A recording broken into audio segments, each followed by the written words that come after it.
Good morning, good morning, good morning, and welcome to another edition of Talk That Tech. The Number one tech morning show in the world. Good morning.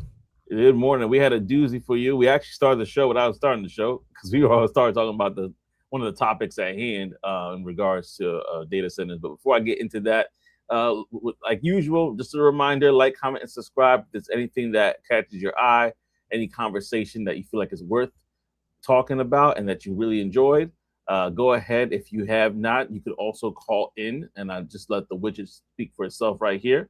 Must be 18 years or older, but call into the show. All you got to do is take a screenshot of this, hit the QR code, tap the QR code, and a link will pop up.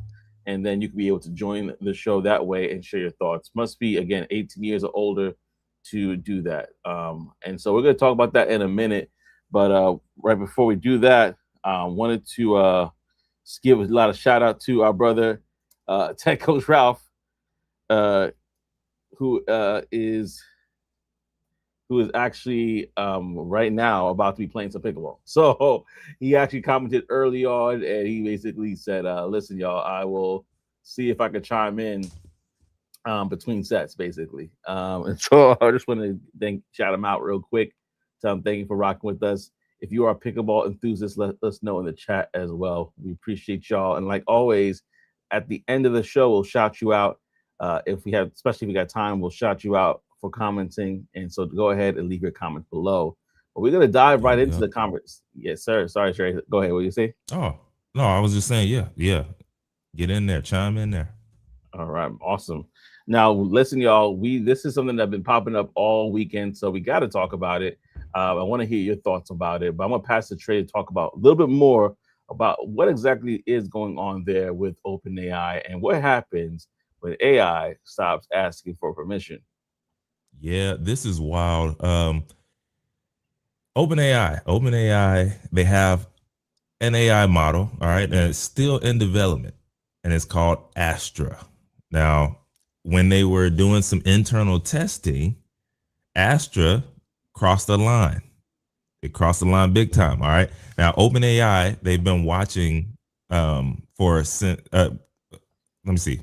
They've crossed the line that OpenAI has actually been looking for since Mm. 2023. So they've been thinking about this for a while now, and it actually happened. All right. Critical cybersecurity capability. Now, in simple terms, as far as as we can put it, Astra showed the ability to independently find vulnerabilities. Like, okay, cool, great. Plan an attack, awesome. Exploit those vulnerabilities, carry out multiple steps of operation, all without human directing every move. So basically, they just kick back in the seat again, just watching it do what it do, and it's doing it well. Okay, but OpenAI responded by slowing parts of Astra's development and then increasing security around the model. Now, um, here's what we really were want to try and focus in on a little bit, anyways, at least me. Um, they told everybody the model isn't even publicly available yet. Okay, so it's not even publicly available yet, but they letting everybody know because this is what happened. Now, what does critical cybersecurity threshold actually mean? Now, this is important because we're starting to throw around words like, dangerous AI, etc., and not very many people are explaining what they mean when they say that. And so OpenAI created its preparedness framework years ago, and it was specifically to identify capabilities that become dangerous enough to require additional safeguards. Now, Astra reportedly crossed this critical cybersecurity threshold. So think about progression like this. You have level one, and level one is, hey, tell me how this vulnerability works. Level two would be, help me write code that exploits this vulnerability. And here's the objective: figure everything else out. That's the level after level two. Here's the objective: figure everything else out. Now, the final category is what changes the risk. The human becomes less involved in the execution of the actual thing. So Astra didn't hack Hugging Face. Okay, the distinction is really what matters here. The OpenAI model involved in the Hugging Face incident that we talked about back in July was a different model. It's not the same. Now, Astra represents a separate development. Now, that means OpenAI isn't responding to the exact same model doing something weird twice. So I want to make sure that we were clear on that, that it wasn't the same one. They're seeing powerful cyber capabilities come across their model development as they continue to unfold. And OpenAI apparently believes that those capabilities, the capability is serious enough to slow development before Astra reaches the public. It's just kind of interesting and scary at the same time, if I'm being honest. I don't know how to think about it. So just a quick rundown here. Mid-July, right? When it comes to OpenAI, they were an unreleased OpenAI model broke containment during cybersecurity testing and then breached Hugging Face. July 30th, Anthropic disclosed incidents involving its models during security testing against multiple companies. August 7th, KIMI, I don't know if y'all familiar, but researchers reported another cybersecurity testing incident involving a Chinese AI model, Kimi. August 7th as well, OpenAI Astra announced OpenAI announced that Astra reached its critical cybersecurity threshold and adds stronger controls. So, y'all, I don't know. These are 4 disclosures in about 2 weeks, and it's starting to look like an industry problem that we should be paying attention to. If I'm being honest, that's a lot. It's a lot, especially when you can't contain it. What happens when, oh snap, we let it out the rabbit's box got the gun. hey, and then it's over. So I don't know, y'all. With this one right here, obviously safety has a cost. So they have 2 choices here. They can slow down and add safeguards, or they can keep pushing because Anthropic, Google, XAI, and these Chinese AI labs, right? They're all racing right behind them. So it's really, it's like, okay, do we keep going or do we slow this thing down and add safeguards and just become the safe one and not keep pushing forward? You know what they're going to do. I don't even have to say it. Y'all know exactly what they're going to do, right? Because like I mentioned, safety has a cost, and that cost is time. Okay. AI race, it ain't slowing down for nobody.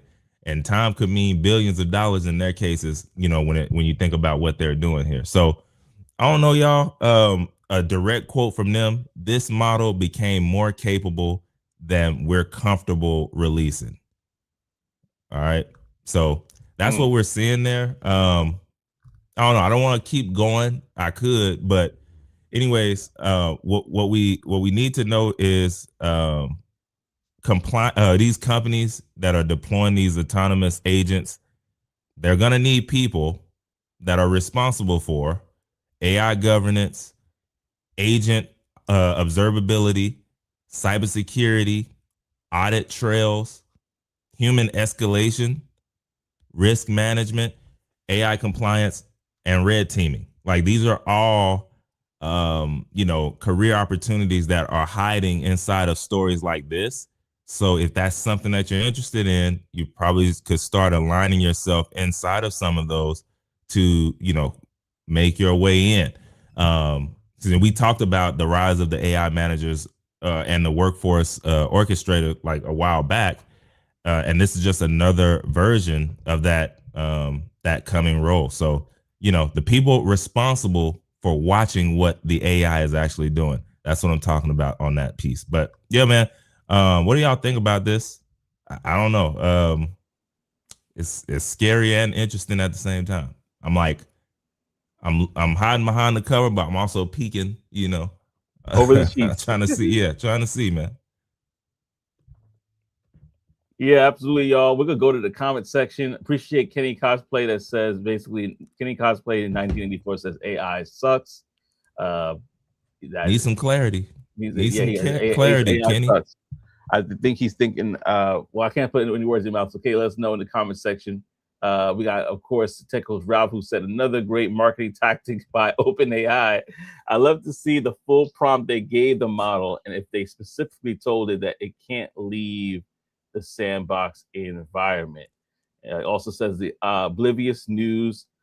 People believe that a sandbox environment has no access to the internet at all. And that's a good point. You know, Sandbox technically does, because then how are the other people going to get connected with that? It's not like an independent server, right? It's not a private server. So yeah, I thought it was very interesting, especially because we had this conversation, not the same exact one, but with the Hugging Face situation, we talked about it, and the lens that question I threw out there to everybody was this one basically is that if an AI agent your company deployed independently causes real harm or potentially can, does the company be held responsible as if a human employee did it? And I think the answer is a resounding yes, in my opinion. And the laws are actually catching up to this. They're not completely there yet, but a couple of things I want to point out to people is that this is something that people are talking about and are working on. And there's different states already that have looked at this. Of course, countries, for example, California, they have a law that took effect actually this year, January 1st, that basically closes off the easiest defense a company could have. It basically says a company cannot argue in court that the AI did it autonomously as a way to avoid liability. So I'm not too sure if they're basically was said. Is OpenAI basically talking about this for marketing purposes? Say, hey, look what we got over here. We're Hey, coming that for was a good y'all. one. Or is it something that they're just trying to be transparent because they're like, hey, listen, something happened. We didn't do it. I mean, like they're trying to get ahead of it. I don't know if that's the case too, even though it was Could quote be a mix unquote, of both, bro. But I mean, at this point, they might mess around and find one that can deploy itself. You know what I mean? If it, you know what I'm saying? Like, That's kind of what happens, bro. Like, yeah, the marketing play that that Coach Ralph brought up, it made me really think like, I was like, oh, you know what? I didn't think about that. That could be the thing. And yeah, what you just mentioned, that's what happens when how um maybe people would have a certain level of relevance and then it goes down in the marketplace and then they just keep doing things more wild and outlandish to try and get back into that place of relevance that they were in, right? Like yeah, certain celebrities and stuff like that. Eventually that could be the thing. Like, oh man, it deployed itself. This is crazy, but we stopped it. And like they could just keep going on if that's the marketing play. Um, so but yeah, he had me thinking because it said our unreleased AI has become so powerful that we're slowing it down. That's marketing right there. Like yeah, if you think about like over the years and the different companies that do that, they don't have to tell you. Like they're telling you without telling. Hey, yeah, you need to get Astra. It's crazy. That's yeah. basically what they're saying without saying it. So, yeah, that's some next level stuff. If that's what they're doing, Mm-hmm. like from all sides too, right? Like you could have investors looking, like, oh snap, that's crazy. The customers, developer, like competition, everybody's like, oh snap, if that's what they're doing there. So yeah, it's that's an interesting thing right there for sure. Yeah, yeah. No, definitely. It's definitely one that, like, for example, like question. Could they have not said anything? Possibly. I mean, they controlled it. I know there's plenty of companies that don't talk about things that would seemingly be bad press, right? Oh, dude. Uh, so they definitely trying to control this narrative for some reason. Is it to get more people to sign up and actually say, hey, we're going back to chat? Because like you said, like there's a lot of people. I mean, I know a lot of companies that are even switching to Claude or whatever the case may be, and then other people are looking at other different type of models for their personal use. And I think OpenAI, even though they went to that consumer model, I don't know what's the word on the street. Are they really, people are definitely using it. My wife is for sure. She's all sorts of graphics she's creating with that thing. But Oh is yeah, it yeah, yeah, is it yeah. They still use like, it, yeah, people are still using it, but it's just like, and they just released ads as well. So oh yeah, so they're making bazooka money, crazy money on that. Yeah, so that's gonna be very interesting, y'all. Let us know what you guys think in the comment section. We definitely want to hear about your thoughts on this. Thank you for those that commented, including Kenny Cosplay 1984 and Tech Coach Ralph about about this conversation. We're gonna keep going though. If you have anything else you want to chime in, let us know. But we're gonna really quickly go to our segment that we call the Tech Wire. So the Tech Wire, this is a segment that's brought to you by Secure the Badge. If you go to securethebadge.com, you can definitely go there. I actually spoke to the founder of the Secure the Badge recently, and he's like, yeah, we're going to do a lot more updates there, and he's going to do a lot of more shows that are going to be coming out. But August has a plethora of them. You can definitely want to check it for yourself. Render ATL 2026, a few different ones. If you also are interested in joining the community, there's a price tag to it, but it allows you to get access to these tech events, also the what to do and what not to do at different events, as well as opportunities to sign up for speaking engagement. So go ahead. You could, again, screenshot this, click the link, and you'll be able to access the page to get part of the community, check out different tech events for yourself if this is something that you're interested in. They give out tech events all the time. He's getting more, according to when I spoke to him. So definitely check this out for yourself. And if you want, you can call into the show as we continue to roll this out. Must be 18 years older to do that as well. So yeah. But yeah, let's go into the next segment we got here. We can keep it rolling. This one's interesting. This is talking about something that we have talked about many times, but the hidden cost of AI. The reason why I want to bring this up is because this is not just something that's going to be affecting some people. This is essentially affecting us all, because if you own an apartment, whatever the case may be, and if you're contributing to the apartment, you're paying an electric bill, right? You're paying an electric bill.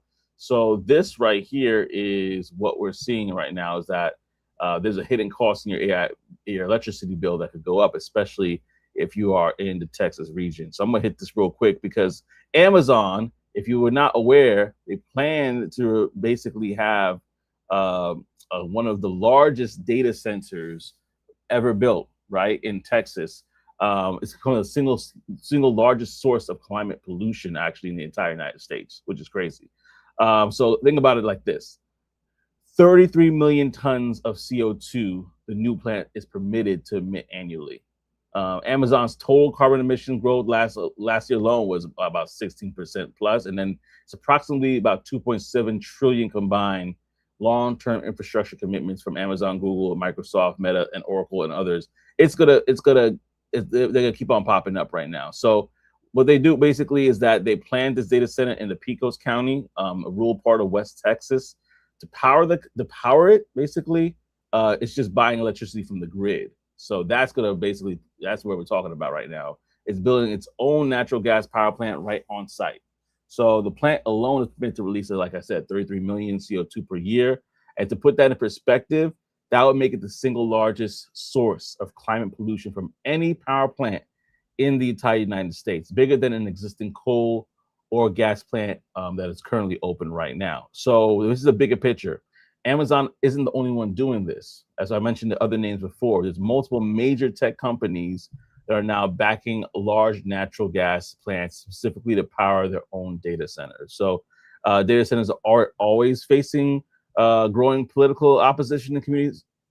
I mean, they're already facing it in different communities. We talked about Memphis before and other ones as well. Not just over emissions, but over the effect on lower power costs and water usage. That's a big thing too, the water usage there. Even when a company builds its own power plant to avoid straining the grid, the broader trend of massive AI energy demand is still reshaping regional power markets, water tables, and local infrastructure planning nationwide. So this is very big if you're in that neck of the woods. So when it comes to get rid of that. So when it comes to basically this, we got to keep in mind, again, there's a lot of spending that's going on in this space. Amazon, 200 billion in 2026, which is the largest of any of the single companies that I mentioned. Apple or Google, they're around 175 to 185 billion. Meta around 115 to 135 billion. We're talking about B's here, not millions of dollars, B's. And then Microsoft 190 billion that is being spent in this space. So AI doesn't just live in your laptop anymore. We're not talking about it being on your phone. It lives in physical buildings that need massive amounts of electricity, gas, water, and land. So this is something that you definitely need to consider the impact it's going to have on you, and also be aware of what it's going to do. So the question I wanted to ask is, would you want a massive AI data center and its own gas power plant built near your community? Would that change your answer and how you feel about AI? And so I want to definitely throw that out for y'all to talk about, for us to talk about here, and to get your opinion on that. I don't know. Like, I mean, if there's other incentives and things like that that are going on, then it might be cool. But if not, then maybe not. You know, maybe not maybe not next to me. Which is probably why they're. Where did you say it was going to be at? Oh, they said Pecos. I think it's pronounced Pecos County, Pecos County, West Texas. It didn't say it. Oh, it just said West Texas. Okay, yeah. So that's probably why it's in West Texas. I mean, it's not a whole lot. Yeah, I have some family in West Texas, and yes, I mean, long stretches of absolutely nothing in certain spots. So yeah, I mean, that's probably why it's there. Like, not nobody probably wants it right next to them, especially something that big. But you know, it's, if there's incentives, then maybe. But if not, you know, not really. So yeah, what I would say is the one thought to also have around there is, as well, as like, you know, the private power space right there could become one of the solutions to the AI electricity problem. You know, if we're really thinking about it, you know, when we hear with what you just said, Amazon's building a gas plant, obviously all the attention goes to the like the smoke and the emissions that is going to be, you know, pouring out, you know, spilling out. But you also have to look at what it says about, like, what this means for the infrastructure that is building. So, you know, big tech, they got to bring in their own electricity, you know, batteries, solar, natural gas, water infrastructure, like all that kind of stuff that they're going to have to start building. And so that's going to, I mean, AI and that side of the tech industry is going to be building in a lot of, that's going to be a lot of money. So I don't know. We'll see what they end up, like, if it's every company that's going to be ended up doing this, if Amazon's just the pioneer, you know, as far as that side.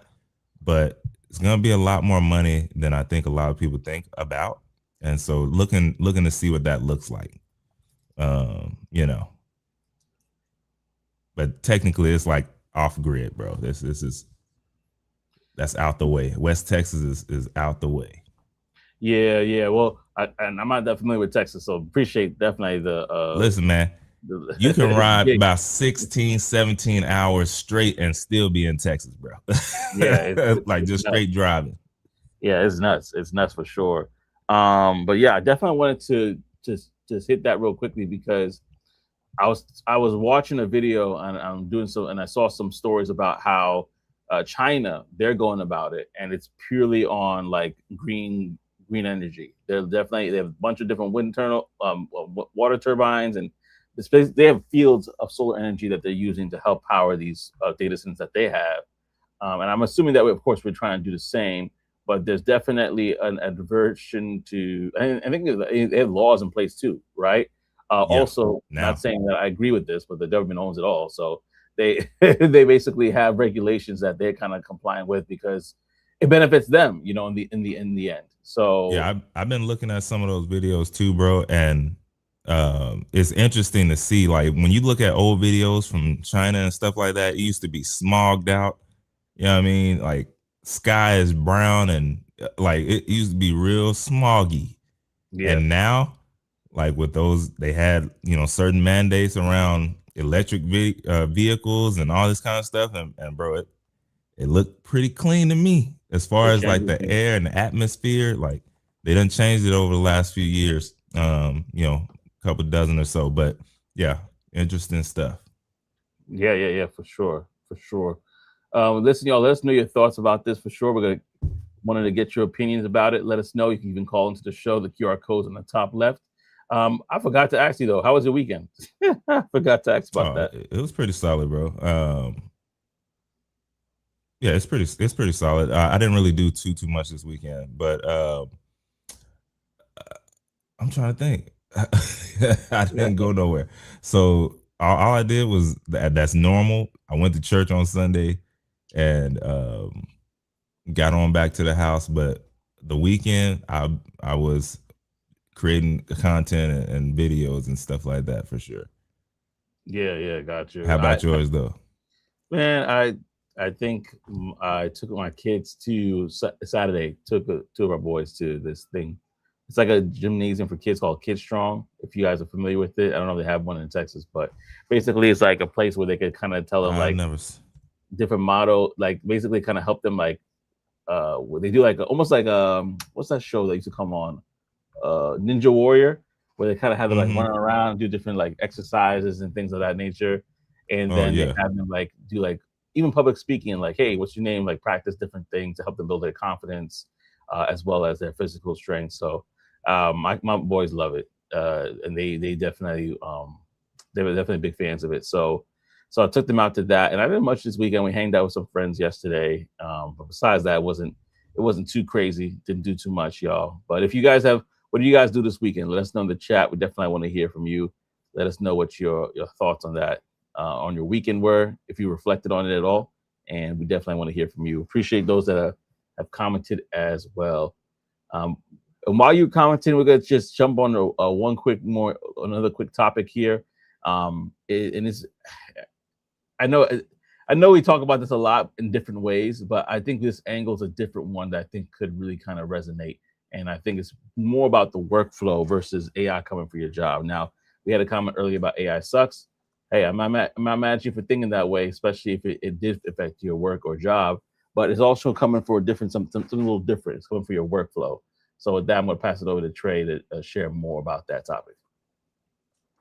Yeah, so I mean, obviously, over the last few years, when it comes to using AI at work, first of all, you probably didn't have access to it, and then now in the more recent years, okay, you have access to it, and it probably looks a little something like, you ask ChatGPT or Claude a question, it gives you an answer, and then you take that answer and do the work. And what we're slowly starting to see is even that model is also changing a bit. So Meta, they just launched Muse Code, all right, and joining OpenAI's Codex and Anthropic's Claude Code in the race to build AI agents that are capable of completing entire software engineering tasks. So at the same time, some of the biggest companies in AI are working towards shared standards that make it a whole lot easier for these agents to operate across different platforms. So, like they put those together, and then you can see where this is heading. Obviously, like AI is going from like assistance to really, hey, you're delegating, right? Delegating.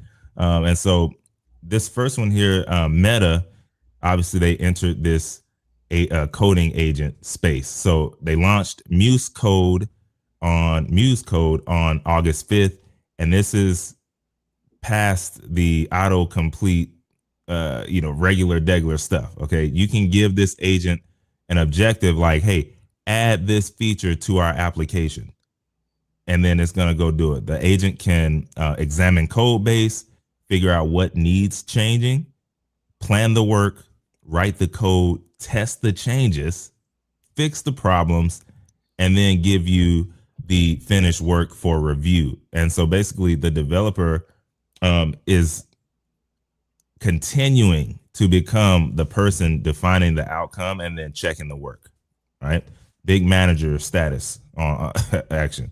So just to show like how quick that market is changing, OpenAI's Codex reportedly already has more than 2 million weekly active users. And that's just OpenAI. Now Meta is trying to get in, right? So that tells me that these big tech companies see that these coding agents are becoming a major space or spot for software development.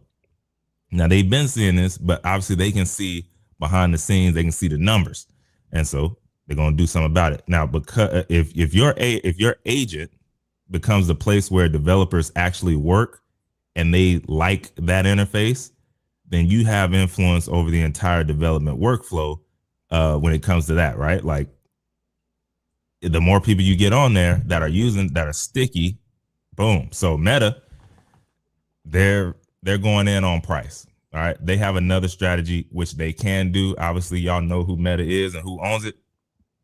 Excuse me. Muse Code reportedly offers pay as you go pricing that can fall as low as 20 cents per million output tokens for users that are willing to share feedback data. Now, I don't know how many users they're going to get to do that, especially when, that's part of the industry. Those guys, I don't know how many are going to be sharing it, but for that 20 cents per million, they might do it. And so it's interesting, obviously, because AI coding can consume a whole lot of tokens, especially when you start doing some complex stuff. But an agent could inspect hundreds of files, generate code, run tests, read the errors, rewrite the code, and then test everything again. Costs can go up. It can do numbers. So I don't know. Meta doesn't necessarily need Muse Code to immediately be the smartest coding agent. They can release stuff and it just kind of do like this for a little bit, just kind of coast a little bit. But by it being significantly cheaper, they could be enough to get companies to experiment with it, which they already know. I'm sure they did market testing and got that answer, and they're running with it. Now, I don't know. This one right here, it is interesting to me that this is where these companies are also deciding to go. As far as competition, you always want to watch the new technology that's coming out and what people are putting their companies are putting their focus to. OpenAI wants to beat Google. Google wants to beat Amazon. Meta wants to beat Anthropic. Eventually, they realize that some infrastructure works better than when everybody agrees on it. And so they're competing at right now at the product layer, that product side piece, while also at the same time going along with each other on the plumbing piece, right? The internal working. So that's a sign that the industry is growing, and it's that, don't get me wrong, they still going against each other. They still have enemies out here in these streets, but interesting to see. So I don't know. Y'all let me know what y'all think about this story here. What we got to start doing, we say it all the time, but continue to do it. Learn a little bit about AI so that AI doesn't replace you. Yes, that is a thing. But also learn how to review AI work.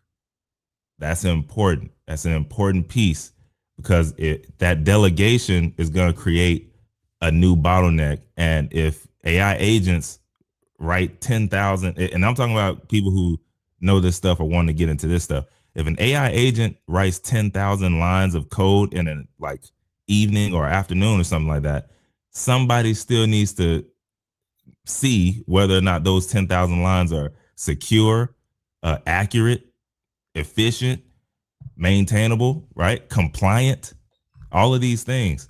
And so actually solving the customer's problem is a big piece of that, and generating work becomes cheaper. So being the judge is now going to be a lot more valuable. So these junior developers, better get on it. That's all I'm gonna say. Yeah, no, I think that's the biggest thing. I think this story we want to point out to is what's the opportunity for us? What's the opportunity for you? Obviously, I'm more in sales and marketing when it comes to what I do in my job. So there's certain things that I'm like, ooh, that's technical, but I could definitely try to learn. But for those that already have a technical bend, this is something that you could definitely dive in. Cybersecurity is huge. They're going to be AI monitors, and that's the future, right? Is future is you're going to have managers that are basically overseeing AI agents, and depending on how many human agents you have left, they might even oversee them as well. But they're going to have a greater lens on what's going on. We talked about that in the last episode too. And so this is not just a generic AI will take your job story. It's more specific about how this can shape the future of work and what areas you need to grow and develop in. So that's why we want to make sure that you guys are in tune with this and locked in with this.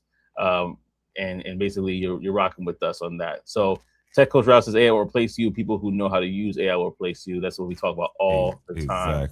And this is a perfect example of that. Is that, listen, you just got to know how to use it. You got to know how it's going, and be able to be a part of the conversation versus like, hey, I'm a dinosaur and I'm being extinct here. So definitely checking on that. How's the power game going, by the way? Tech Coach Ralph, let us know in the comment section. Did you win again, or was this a split match, or did you take the L? Definitely let us know. But yeah, that's what I wanted to just share with that story, because again, there's opportunities everywhere, and we want to make sure that you're able to learn and see exactly what opportunities are out there for you. So if you're a company, which I'm surprised they haven't picked up an AI coding agent yet, the decision is happening right now across the industry. So you want to get ahead of it and see how you can be that person that helps support it versus them firing you to make space for that person's salary. And it won the first game in all of my serves, lost the second game 11-8. That's pretty close though. That's pretty close. And they're getting to it. You know what I mean? Yeah. Pickleball, man, it's taking over. There's another pickleball court that I was talking to a friend yesterday about that they just built over by her neck of the woods, and I imagine it is packed. It is packed out for sure. But yeah, y'all. So with that, we're gonna go to our brown box special, y'all. The brown box special, if you're not familiar with that, it's basically stories of people that unfortunately either got fired or they quit their job or they were laid off. We have all been there in one way, shape, or form. And so I wanted to share something that I thought was very interesting, because this has something that has happened to somebody in the past. And I thought that it was probably something that we could discuss today that I've heard of at a job that I worked at. Person said, my offer was withdrawn 3 weeks before I joined. How do I move on now? It says, my new organization scheduled a call earlier today in the morning, and I'm supposed to be onboarded in 3 weeks. So I assumed it was an HR check-in of some kind. On joining, they simply told me that they had decided to not proceed with my hiring due to some organizational shifts that has eliminated my role entirely. I thought I did everything right. I only resigned from my current role after I got an offer letter. I have been desperately trying to leave this job for so long, but I waited till I had something in hand. I signed the offer letter. My background verification was done. I had started telling my friends that I'm moving cities. I was looking at places and air ticket prices. I was so happy. I felt so lucky to have something after what I felt like was an eternity. And now here I am. The new organization promised they will compensate me financially, and they will start the legal process next week and will reach out to me on the compensation. And it's not really the financial aspect I'm concerned about. I have enough saved up to get by for a year. But I am concerned that I am out of a job in one of the worst economic periods post-COVID. And I know the longer I am unemployed, the less desirable I will be. And if I left the job I had for nothing, I just feel so stupid and miserable. I reached out to a few friends who promised to circulate my CV. I have panic applied to several roles that I saw, and officially I still have an offer letter to show for, and the withdrawal will only help next week. The withdrawal will only happen next week. So I have 3 weeks essentially to find something. But the stress of having to go through the cycle again is getting me. Sitting for interviews again, going through all the back and forth again. I feel like I'm spiraling. I was planning to host a dinner next week for my friends as a going away party. Dang. How do I even tell them that I don't have anything to celebrate anymore? I feel embarrassed and stupid. And listen, this is This is different. This is different. Good morning, Dark Waters. Good morning, the real Dark Waters. Appreciate you for stopping by. Yes, sir. But yeah, no, this. Appreciate you. By the way, this story is credit to Reddit, and so it actually was a story. I think that the writer posted about maybe 2, 3, 4 days ago. But it's not the first time I've heard about this situation. You signed the offer letter, you're getting ready to pack your stuff, you're even moving other states, and then not too long afterwards, they're like, "Hey, we made a mistake. We don't your role doesn't exist anymore." It's like, wait a second. I left my last job. I'm I told my family and friends, I'm actually my bags are packed. My boxes are packed. My bed is not even, it's in the shipping yard. It's like, it's about to be like heading out. And it reminds me of something I heard recently from somebody that I work with who's a leader in the company. He's like, listen, you got to do what's best for you because the business will do what's best for the business. And it made me think about the business or the company as this entity of itself that will move the tides however it sees fit, in spite of the relationships that you have within the company, or in spite of the cachet, the internal brand, all of that. Those things help, don't get me wrong, but if the business has a need and all of a sudden you're out on luck, basically, if that's the phrasing, right?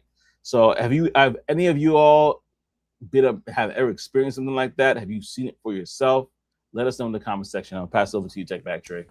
Oh man, I haven't seen it in real life, but obviously I've heard about it happening. And yeah, I mean the guy or girl, I don't know which one it is, but they gotta a lot of times those kind of feelings and stuff like that happen when I don't know how to put it, because you have to separate like who you are from what you do. You have to separate who you are from where you work, right? If your identity is tied in, I work for Google, if your identity is tied in, I work for Facebook, like you're gonna be jacked up when they decide to move around. And don't get me wrong, yes, you should, maybe love where you work or what you do in some kind of capacity, but when it becomes who you are, you're in trouble. Like that's your identity, you're in trouble. And so for him, when I hear stuff like, I don't know how to tell my friends, I feel like I don't remember what you said that he felt like, but whatever that was, embarrassed and shamed, he said. Yeah, like why? Stupid, embarrassed and stupid. Yeah. I was about to say it was another one. Yeah, why? Like that was their decision, not yours. Like that wasn't on you. Like they decided to. Now, is it wrong? Big time. Like there's no way you wait that long to let somebody know that, hey, we decided to go in a different direction, or it was a mix up. That's not cool. But at the same time, that's not on you. And I'll be telling everybody, man, you can't believe what they did. Yeah, they did this to me. That's crazy. But also on the other side of that, man, you gotta keep it moving. Like life doesn't give you what you need; it gives you what you deserve, and so you got to go out and deserve the things that you need. Like that part, you didn't deserve that, but right now you need a job, so you gotta go out and try and get another one, because like life is set up like that. Unfortunately, you gotta go get it. You can't sit around and mope and all that, because if you stay stagnant, what happens to things that are stagnant? They start stinking. They start, rotting.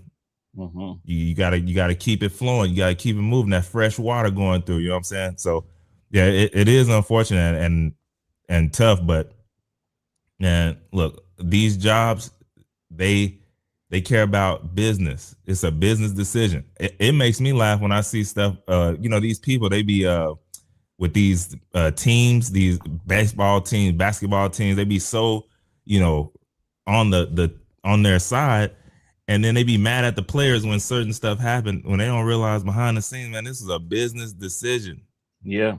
It didn't have nothing to do with what the player wanted, where they wanted to go. Hey man, we'll try and get you over there. They looking at their bottom line and how to get this money off of our books.